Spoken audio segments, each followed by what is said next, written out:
Selamat pagi anak-anak, salam jumpa kembali. Hari ini kita akan melanjutkan pelajaran kita tentang ungkapan pemberitahuan, merawat hewan, dan membandingkan serta mengurutkan banyak benda. Nah, sebelum kita melanjutkan pelajaran kita hari ini, marilah kita berdoa terlebih dahulu. Marilah kita berdoa. Dalam nama Bapa, Putra, dan Roh Kudus. Amin. Bapa kami yang ada di surga, dimuliakanlah namamu, datanglah kerajaanmu, jadilah kehendakmu di atas bumi seperti di dalam surga. Berilah kami rezeki pada hari ini dan ampunilah kesalahan kami, seperti kami pun mengampuni yang bersalah kepada kami. Dan janganlah masukkan kami ke dalam pencobaan, tetapi bebaskanlah kami dari yang jahat. Amin. Dalam nama Bapa, Putra, dan Roh Kudus. Amin. Anak-anak bisa buka buku paketnya di halaman 64 dan buku fokusnya di halaman 37.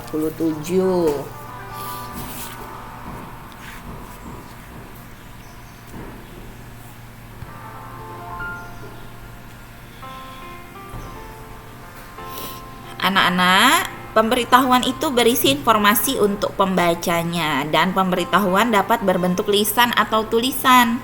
Nah, pemberitahuan bertujuan memberikan informasi. Pemberitahuan berisi himbauan atau larangan ya anak-anak ya. Nah, di sini ada sebuah teks yang berjudul Tempat Tinggal Hewan. Udin, Edo, dan Beni sedang membaca buku tentang hewan. Mereka mengamati gambar tempat tinggal hewan. Hewan tinggal di tempat yang berbeda. Ada hewan yang tinggal di darat, contohnya ayam, kelinci, dan kucing. Ada hewan yang tinggal di air, contohnya ikan. Ada pula hewan yang dapat tinggal di air dan di darat, contohnya katak. Namun Udin merasa bingung menentukan tempat tinggal kera.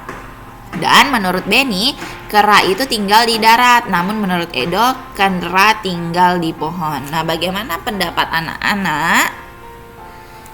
Nah, kera itu adalah binatang yang hidup di darat ya anak-anak ya.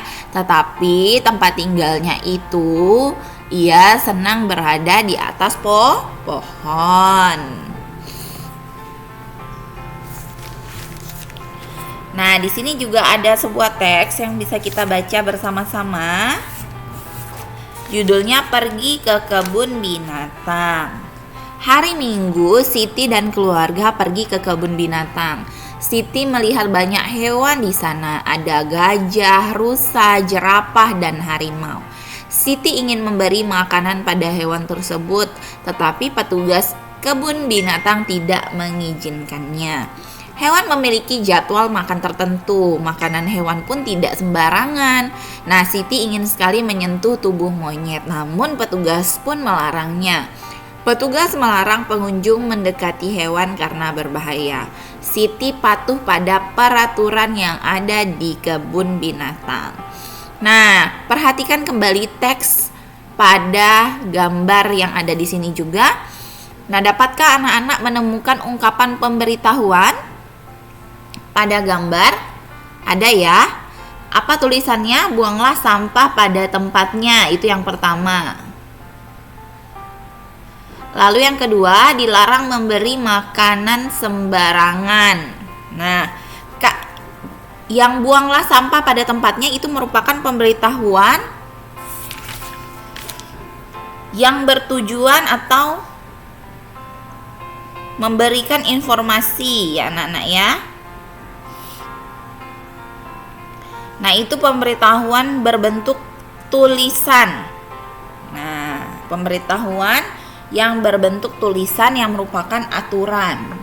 Nah, kalau dilarang memberi makanan sembarangan, itu adalah pemberitahuan yang berisi himbauan atau larangan ya, anak-anak ya. Nah, jika kamu melihat himbauan atau ungkapan pemberitahuan dilarang memberi makanan sembarangan, yang kamu harus lakukan adalah kamu harus menaatinya ya kan, tidak boleh memberikan makanan dan minuman sembarangan pada hewan ya anak-anak ya. Nah, jika petugas kebun binatang juga melarangmu untuk mendekati kandang hewan, yang akan kamu katakan adalah baik, terima kasih atas informasinya ya kan. Atau baik, saya tidak akan mendekati kandang hewan. Nah, itu tanggapan yang sopan dan santun ya, anak-anak ya. Nah, anak-anak di sini ada bermain peran, ada teks percakapan. Nah, kita akan membacanya bersama-sama. Hai Siti, kamu sedang apa? Hai Udin, aku sedang membersihkan makanan kelinciku. Mengapa makanan kelinci itu kamu bersihkan? Karena ada yang bukan makanan untuk kelinci, kata petugas kebun binatang. Tidak boleh memberikan makan sembarangan terhadap hewan. Oh begitu, apalagi hal yang biasa kamu lakukan untuk merawat kelinci? Kita juga harus rajin membersihkan tubuh dan kandangnya agar tetap sehat. Kuku kelinci juga harus dipotong secara rutin. Wah, kamu hebat Siti, kamu sudah tahu cara merawat kelinci. Terima kasih ya Siti, sama-sama Udin. Nah, kita akan menuliskan aturan cara merawat kelinci. Bagaimana caranya? Aturan dalam merawat kelinci itu, yang pertama kita harus rajin membersihkan tubuh dan kandangnya. Lalu kuku kelinci juga harus dipotong secara rutin. Lalu kelinci juga harus diberikan makanan yang teratur. Nah, itulah aturan merawat kelinci, anak-anak ya. Nah, anak-anak, bila memelihara hewan, kita harus dapat merawatnya. Karena apa? Hewan dirawat supaya hidup dengan sehat. Nah, cara merawat hewan itu dapat diungkapkan dengan pemberitahuan.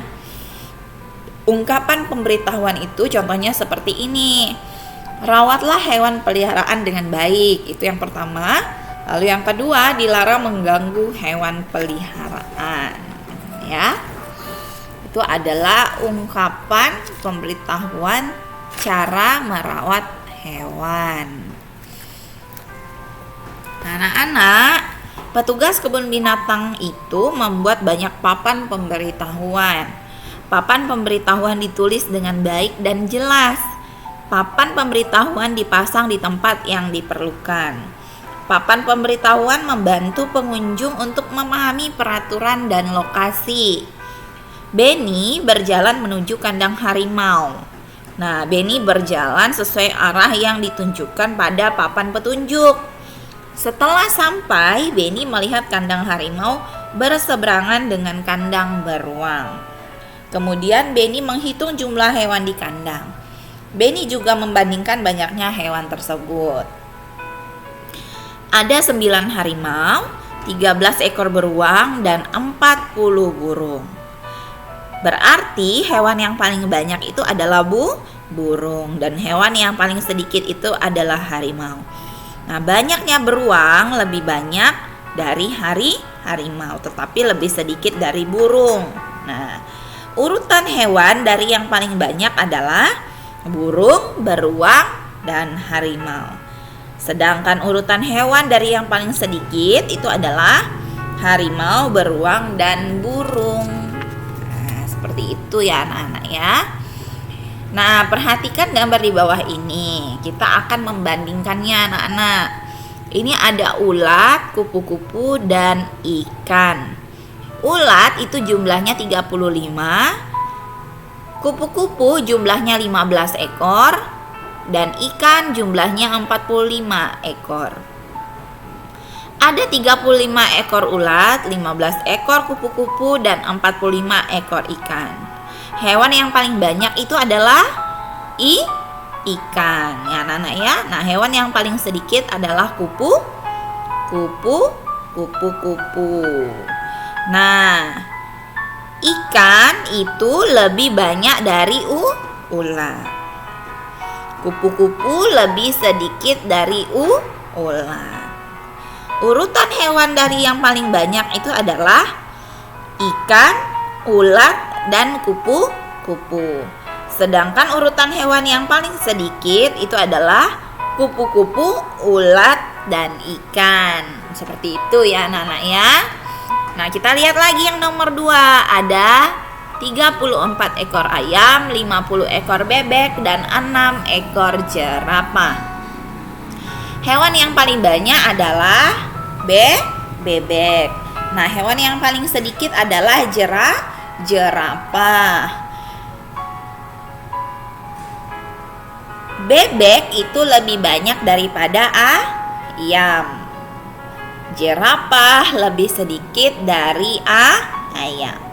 Nah, urutan hewan yang paling banyak adalah bebek, ayam, dan jerapah.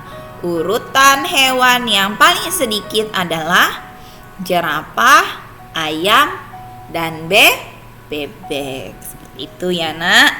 Lalu yang nomor 3, ada 15 ekor monyet, 53 ekor kura-kura, dan 16 ekor ular.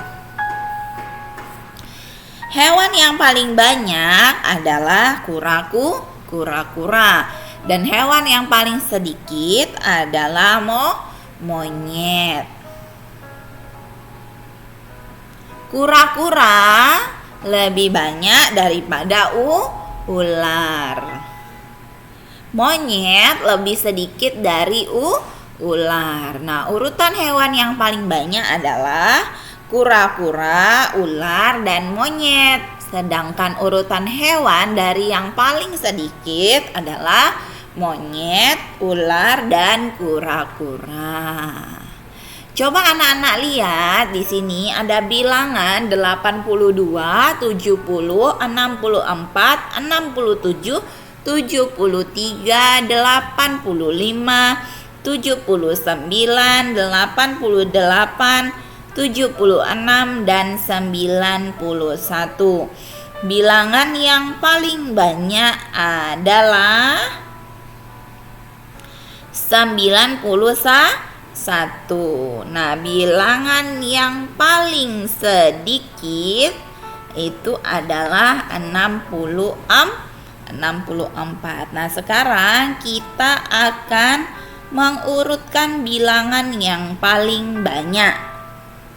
Ayo, coba bantu ibu untuk berpikir. Bilangan mana yang paling banyak? Dilihat ya bilangannya ya.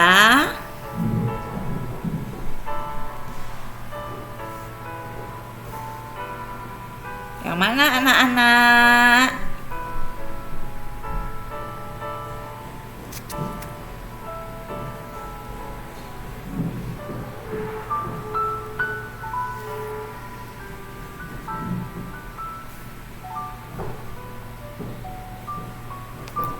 Bilangan yang paling banyak itu adalah 91, lalu diurutkan ke 88, lalu 85, lalu ke 82, setelah itu 79,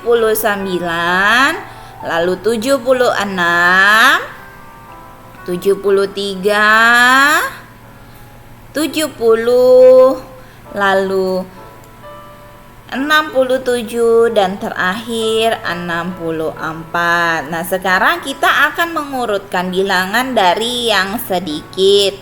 Berarti 64, 67, 70, 73, 76, 79, 82, 85, 88, dan 91. Nah, begitu ya cara mengurutkan dan membandingkan serta mengurutkan sebuah bilangan. Ya, anak-anak. Nah, materi hari ini kita sudah selesai. Kita sudah belajar tentang ungkapan pemberitahuan cara merawat hewan, dan kita sudah belajar tentang membandingkan dan mengurutkan bilangan.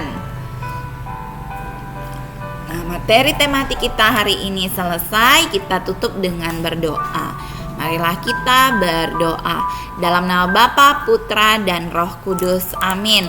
Salam Maria, penuh rahmat Tuhan sertamu, terpujilah engkau di antara wanita dan terpujilah buah tubuhmu Yesus. Santa Maria, Bunda Allah, doakanlah kami yang berdosa ini sekarang dan waktu kami mati. Amin. Dalam nama Bapa, Putra, dan Roh Kudus. Amin. Selamat pagi anak-anak, Tuhan memberkati kita semua.